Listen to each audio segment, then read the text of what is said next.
สบายดีทุกคนเจอกันอีกเช่นเคยเนาะซึ่งว่าเจอกันกับบ่มีหยังหลายเนาะก็จะพามาเข้าครัวเฮ็ดอาหารกินนํกันอีกเช่นเคยเนาะแต่ว่าก่อนที่ว่าจะไปเฮ็ดอาหารในมื้อนี้ก็อย่าลืมเนาะเข้ามาแล้วก็ฝากกดไลค์กด Subscribe หรือว่ากดคอมเมนต์กดไลค์กดแชร์ให้เพื่อเป็นกำลังใจให้กับเจ้าของช่องน้อยๆนี่แดเนาะทุกคนเนาะซึ่งว่ามื้อนี้ตุกก็จะพามาเฮ็ดข้าวเปียกเส้นหรือว่าก๋วยจั๊บกินเนาะซึ่งว่าจะมีวิธีการเฮ็ดแนวใดแล้วก็จะมีขั้นตอนมีส่วนประกอบอันใดแดที่ว่าเราจะเฮ็ดข้าวเปียกเส้นในมื้อนี้เดี๋ยวเราไปเบิ่งนํกันดังที่จะเห็นในคลิปนี้เลยเนาะอันนี้ก็คือจะเป็นวัตถุดิบที่ว่าเราจะใช้มาต้มเป็นน้ำข้าวเปียกก็จะมีหยังแดก็ตุก็จะขึ้นให้ดังลิสต์ที่ว่าเห็นอยู่นี่เลยเนาะซึ่งจะมีอยู่2อย่างก็คือวัตถุดิบที่ใช้เฮ็ดน้ำซุปแล้วก็เครื่องปรุงต่างๆที่ว่าเราจะมาปรุงก่อนที่ว่าเราจะกินอันนี้ก็คือมีหยังแดก็ได้ขึ้นไว้อย่างรายละเอียดให้เห็นอยู่ในนี้แล้วเนาะซึ่งก็เป็นพื้นฐานทั่วไปที่ว่าเฮาเฮ็ดข้าวเปียกเส้นหรือว่าก๋วยจั๊บกินทั่วๆไปเหมือนบ้านเฮาเลยเนาะในการอันดับแรกเลยก็คือทุกจะใช้ในส่วนของกระดูกตีนจอกหมูแบบนี้เนาะซึ่งก็เฮ็ดก็จะใช้อยู่ประมาณ2แพ็คเนาะซึ่งว่าเฮาซื้อมาก็ต้องได้เอามาล้างทำความสะอาดก่อนเนาะทุกคนเนาะซึ่งว่าเวลาที่ว่าเฮาไปซื้อน้ำตามมาร์เก็ตตามห้างเขาเจ้าขายเขาเจ้าก็จะไปเฮ็ดเป็นแพ็คสะอาดงามตาแบบนี้อยู่แล้วเนาะแต่ว่าก่อนที่ว่าเฮาจะมาปรุงอาหารเฮาก็ต้องมาล้างทำความสะอาดอีกเทื่อนึงเนาะทุกคนเนาะซึ่งว่าอันนี้หั้นน่ะในปริมาณที่เฮ็ดมื้อนี้น่ะตุกก็จะบ่ได้ขึ้นให้แน่นอนดอกเนาะว่าเท่าใดแต่ว่าให้กะเอาถ้าว่าเฮาเฮ็ดในปริมาณน้อยหรือว่าหลายส่ำใดอันใดเฮาสามารถลดแล้วก็สามารถเพิ่มในอัตราส่วนของเครื่องปรุงทุกอย่างนั้นได้เด้อทุกคนเด้อแต่ว่าตุกเฮ็ดมื้อนี้2แพ็คก็บ่แน่ใจว่ามีประมาณเท่าใดเนาะสำหรับนี้ก็จะประมาณเกือบ2โลประมาณนั้นพู้นแหละทุกคนเดี๋ยวตุกก็จะมาล้างทำความสะอาดให้เบิดก่อนเนาะเพราะว่าเฮาต้องได้ขูดต้องได้หยังให้ออกทั้งเบิดก่อนที่ว่าเฮาจะนำไปต้มเป็นน้ำซุปเนาะ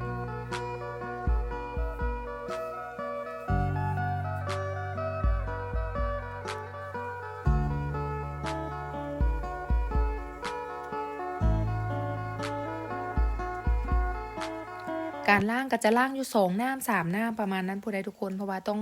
ขูดต้องหยังให้ขาวหั้นแหละเนาะอันใดที่เป็นกาบเป็นคราบที่ยังดำอยู่บางทีเขาเจ้าก็อ่าเอิ้นว่าแนวใดยังบ่ได้แบบ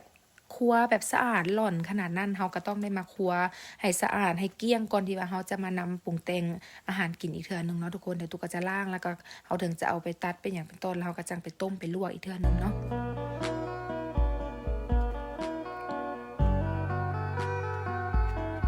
อันนี้ก็เรียบร้อยเนาะหลังจากที่ว่าเฮาล้างนี่แล้วตุกก็จะเอาไปซับเป็นตอนก่อนเด้อทุกคนเด้อแต่ว่า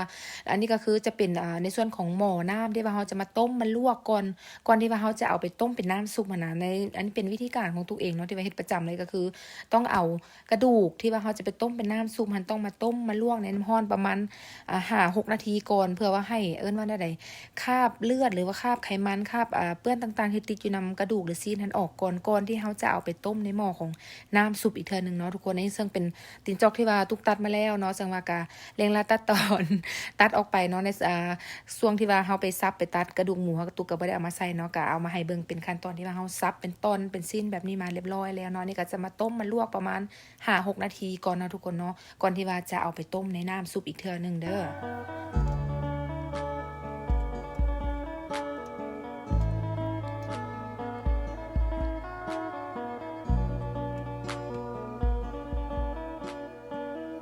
อันนี้การในระหว่างที่ว่าเขาต้มก็จะฝดประมาณนี้จะเห็นเลยว่าจะมีฟอดมีฟองขาวๆหรือว่าคราบดำๆออกมาแบบนี้ทุกคนอันนี้แหละคือเหตุผลที่ว่าเขาต้องมาต้มมาลวกก่อน5-6นาทีแล้วก็จะเอาไปล้างในน้ำเย็นอีกเทื่อหนึ่งเด้อทุกคนเด้อต้องเอาไปล้างในน้ำเย็นแล้วก็ก่อนที่ว่าเขาจะเอาไปใส่ในหม้อน้ำซุปอีกเทื่อหนึ่งเนาะทุกคนเนาะอันนี้เขาก็จะได้น้ำซุปที่ว่าสะอาดเนาะถ้าว่าแต่อันนี้ในการที่ว่าเขาต้มกระดูกหมูนะจะให้มันใสกิ้งเหมือนที่เขาต้มกระดูกงัวหรืออันอื่นนั้นจะบ่เป็นแบบนั้นเลยทุกคนเพราะว่าในส่วนของหมูมันก็จะมีหนังหมูเนี่ยอย่างมาอยู่แล้วหน้ามันก็จะค่อนข้างว่าขุ่นๆแดงเนาะดังที่เขาจะเห็นต่อไปนี่แหละเนาะนี่ก็คือหม้อที่ว่าเขาจะต้มเป็นน้ำซุปแท้ๆแล้วเด้อทุกคนเนาะอันนี้ก็คือจะใส่เกลือใส่ขิงใส่หอมหัวใหญ่อย่างลงไปเพื่อว่าให้ช่วยให้มีกลิ่นหอมรสชาติหวานในขั้นตอนนี้เนาะซึ่งว่าหอมหัวใหญ่ตุงมื้อนี้ตุกใส่เป็นหอมหัวแดงแบบนี้ทุกคนเพราะว่าตุงหาสีขาวบ่ได้เนาะ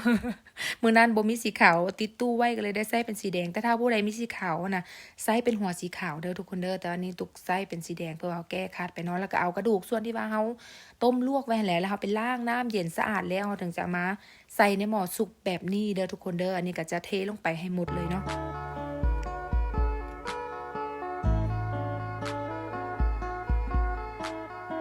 ห อันนี้หลังจากที่ว่าเราปิดฝาแล้วต้มไว้น้ำฟดน้ำเดือดแบบนี้นะทุกคนนี่ก็ต้มไปดนเติมได้เพราะว่าในส่วนของ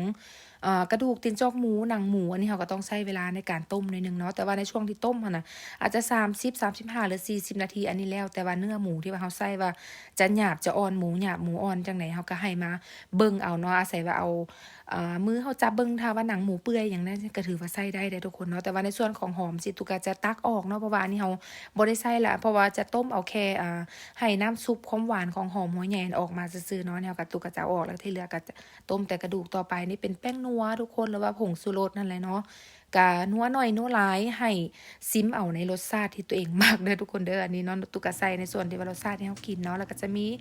ลูกชิ้นเนาะซึ่งจะเป็นลูกชิ้นหมูลูกชิ้นปลาลูกชิ้นงัวนี่แล้วแต่ทุกคนแล้วแต่ว่าความเฮามักแล้วก็แล้วแต่ที่ว่าเฮาหาได้เนาะโดยเฉพาะคือคนเฮามาอยู่ต่างประเทศแบบนี้นะบางอย่างเฮาก็เฮ็ดอยากกินอาหารแบบบ้านเฮาสิเฮาก็ต้องได้อะแดปต์ไส้หรือว่าปรับปรุงไส้เอาตามวัตถุดิบที่ว่าเฮาหาได้อยู่นี่เนาะทุกคนเนาะนี่ก็จะต้มไปเพราะว่าลูกชิ้นเฮาฟูๆขึ้นมาแบบนี้นะทุกคนก็ถือว่าสุกแล้วใส่ได้แล้วเด้อทุกคนเด้อถ้าว่าลูกชิ้นยังบ่ฟูก็คือว่าลูกชิ้นยังบ่สุกเนาะแต่อันนี้ฟูแบบนี้ก็ถือว่าใส่ได้เรียบร้อยเนาะอย่างส่วนหนังหมูกระดูกหมูยังกับเปื่อยใส่ได้แล้วเนาะทุกคนเนาะ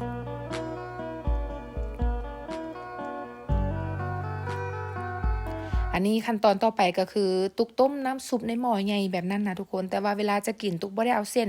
ข้าวเปียกลงไปต้มในหม้อทั้งหมดได้เพราะว่าตุกจะมันแยกใส่หม้อน้อยแบบนี้แหละเพราะว่าเฮากินคนละเทื่อกินคนละถ้วยสิก็จะแยกต้มเป็นถ้วยเป็นถ้วยไปอันนี้ก็คือจะได้ว่าไดเฮาจะบ่ได้เสียน้ำซุปเนาะเฮาจะเก็บน้ำซุปไว้ว่าไดให้ผู้ที่ว่ามากินตำหลังเฮาได้นะทุกคนแต่ถ้าเฮาใส่เส้นรวมต้มลงไปในหม้อใหญ่ประเดียวบางทีคนเฮามากินซ่ากินไว้กินแบบนานกินเส้นมันจะอืดจะไข่เพราะฉะนั้นเวลาที่ว่าเฮาจะต้มกินหั่นน่ะตุกแนะนำว่าให้แยกเป็นหม้อน้อยแบบนี้ต้มเป็นถ้วยๆไปเนาะอันนี้ก็จะเฮาจะได้เหลือเก็บน้ำซุปไว้ต้มในรอบต่อไปที่ว่าเฮาอยากกินว่าซั่นซะทุกคนเนาะนี่ก็หม้อนึงก็พอดีถ้วยนึงเนาะนี่ตุกก็จะเฮ็ดให้พ่อบ้านเพิ่นกินก่อนเนาะ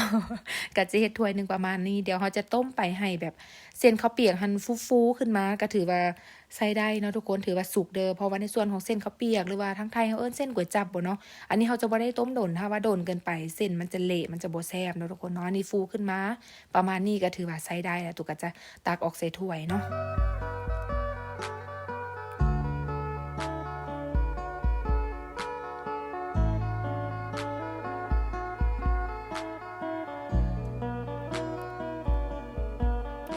ก็จะเห็นเลยเนาะว่าหม้อหนึ่งตุกกะจะกะเอาประมาณ1ถ้วยพอดีทุกคนนี่ก็ถ้วยใหญ่เติบมาแหละหลังจากที่เราตักใส่ถ้วยแล้วก็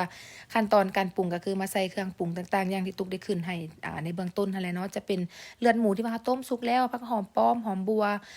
มักถั่วงอกหรือว่าหอมเจียวพริกไทยอย่างทุกอย่างเครื่องปรุงก็คือเบสิกทั่วไปพื้นฐานทั่วไปอย่างที่เฮากินเฝอกินข้าวเปียกกินก๋วยจั๊บอหย่างทางบ้านเฮาแหละทุกคนน้ำปูน้ำปลาหรือว่าซีอิ๊วซอสพริกไทยหอมเจียวทุกอย่างมักนาวสิก็คือมาปรุงในส่วนขั้นตอนท้ายเนาะอันนี้มักเผ็ดน้อยเผ็ดหลายมักเผ็ดเราสามารถใส่ได้เด้อทุกคนเด้อ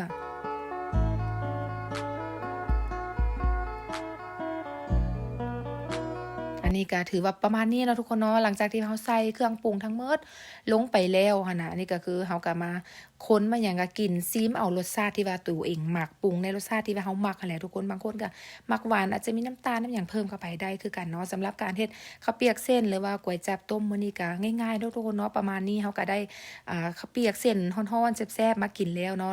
หวังว่าผู้ใดที่ว่าอยากลองเอาสูตรนี้ไปเฮ็ดหั่นน่ะก็ลองไปเฮ็ดเบิ่งทุกคนแซ่บเนาะเพราะว่าทุกอันทุกเมนูที่ว่าตุกเฮ็ดมาก็คือ